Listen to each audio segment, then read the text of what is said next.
بسم اللہ الرحمن الرحیم۔ مرقات کے پہلے باب فی تعریفات کے سبق نمبر 3 میں خوش آمدید۔ آج کے سبق کے اندر ہم دلالت کی بقیہ 4 قسمیں یہ پڑھیں گے اور ہم یہ بھی پڑھیں گے کہ منطقی کس قسم کی دلالت سے بحث کرتے ہیں۔ آپ عبارت دیکھ لیں، ترجمہ کرتے ہیں اور پھر آخر میں اس کی تشریح کرتے ہیں۔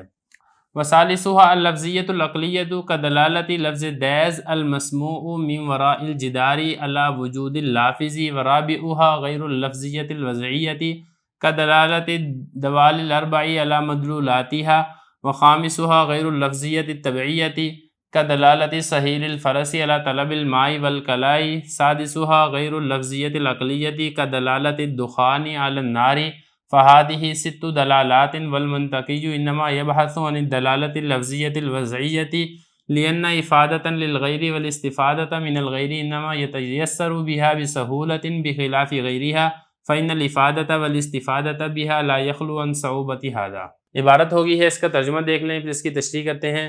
حضرت فرما رہے ہیں کہ تیسری قسم ہے دلالت لفظیہ عقلیہ، جیسا کہ لفظ دیز جو کہ سنا جائے دیوار کے پیچھے سے بولنے والے کے وجود پر، اور چوتھی قسم ہے دلالت غیر لفظیہ وضعیہ، جیسا کہ دوال اربع کی دلالت اپنے مدلولات پر، اور پانچویں ہے غیر لفظیہ طبعیہ، جیسا کہ گھوڑے کے ہنہنانے کی دلالت پانی اور گھاس کے طلب پر، اور چھٹی قسم ہے غیر لفظیہ عقلیہ، جیسا کہ دھوئیں کی دلالت آگ پر۔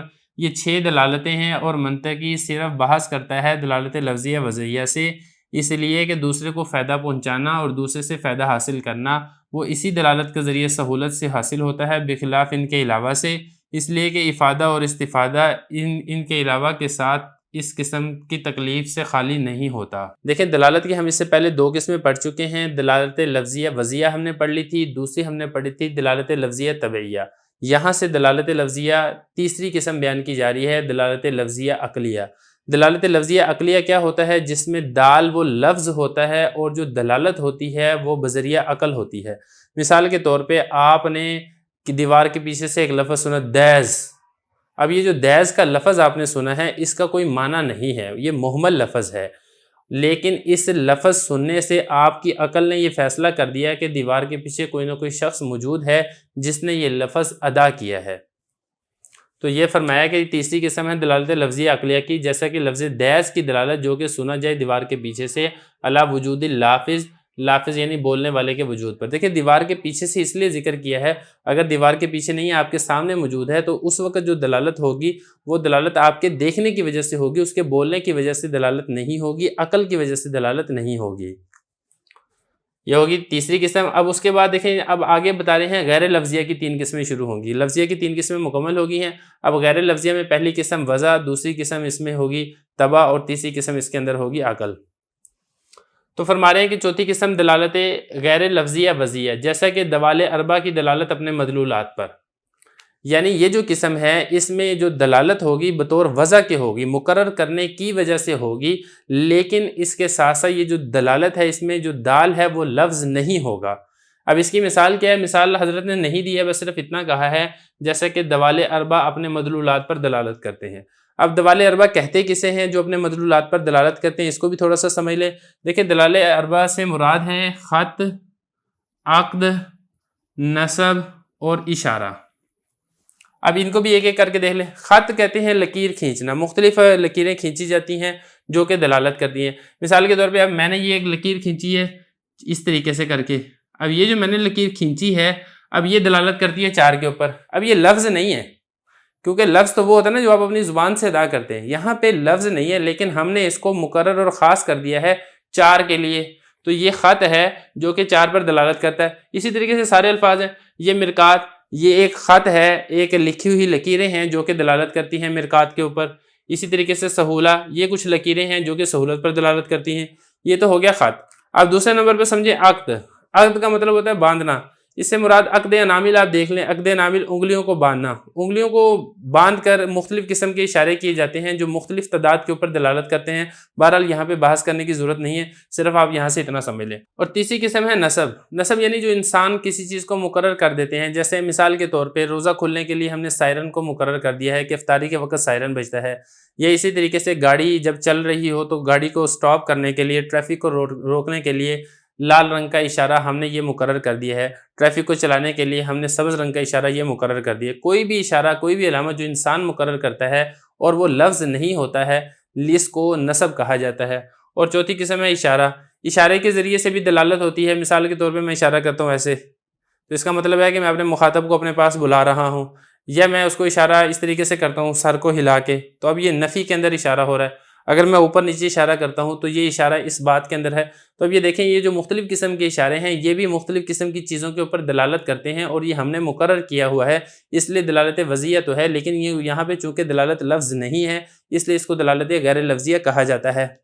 تو یہ فرمایا جیسا کہ دوال اربع، یہ جو دوال ہے یہ دالتن کی جمع ہے، دلالت کرنے والی۔ تو دوال اربع جو کہ دلالت کرتے ہیں اپنے مدلولات پر، یہ ہے دلالت غیر لفظیہ وضعیہ۔ اب اس کے بعد آگے سمجھے پانچویں قسم غیر لفظیہ طبیعیہ، یعنی اس میں جو دال ہوگا وہ لفظ نہیں ہوگا لیکن دلالت اس کی طبیعت کے تقاضا کرنے کی وجہ سے ہوگی۔ جیسا کہ گھوڑا وہ ہن ہناتا ہے، کس لیے ہن ہناتا ہے؟ کہ اس کو پانی کی طلب ہوتی ہے، اس کو گھاس کی طلب ہوتی ہے۔ اب جو گھوڑا اپنی زبان سے الفاظ نکال رہا ہے، اپنی آواز نکال رہا ہے، الفاظ تو اس کو نہیں کہیں گے کیونکہ لفظ وہ ہوتا ہے جو انسان اپنی زبان سے ادا کرتا ہے۔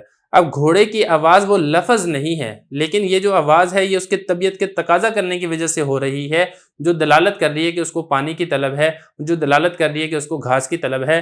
تو یہ قسم ہے دلالت غیر لفظیہ طبیعیہ کی، جیسا کہ صہیر فرض، صہیر فرض گھوڑے کا ہن ہنانا پانی کی طلب پر اور گھاس کی طلب پر۔ اور چھٹی اور آخری قسم دلالت کی کون سی ہے؟ غیر لفظی عقلیہ، یعنی یہاں پہ جو دال ہے وہ لفظ نہیں ہوگا لیکن جو دلالت ہے وہ عقل کے تقاضا کرنے کی وجہ سے ہوگی۔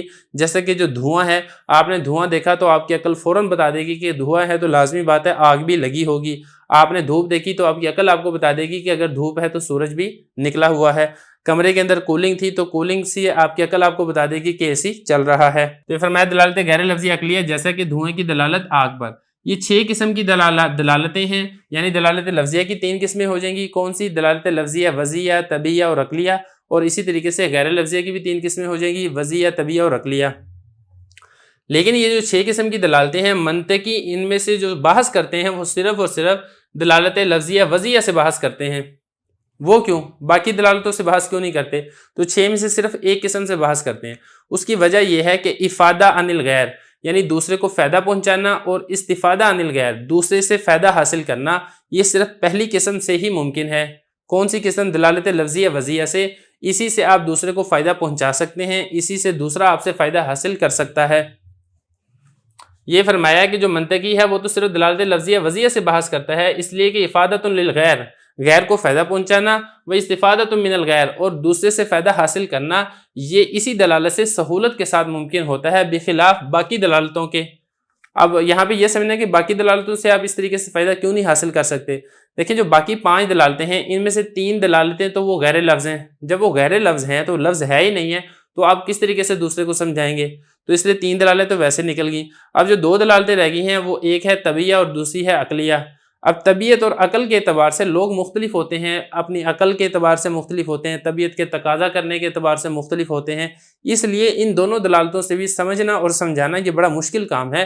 تو یہ فرمایا کہ اس کے علاوہ جو دلالتیں ہیں اس میں افادہ اور استفادہ کرنا لا یخلو عن صعوبہ، وہ صعوبت مشکل سے خالی نہیں ہے، اس میں بڑی مشکل پیش آتی ہے، اس لیے صرف دلالت لفظیہ وضعیہ سے ہی بحث کی جائے گی۔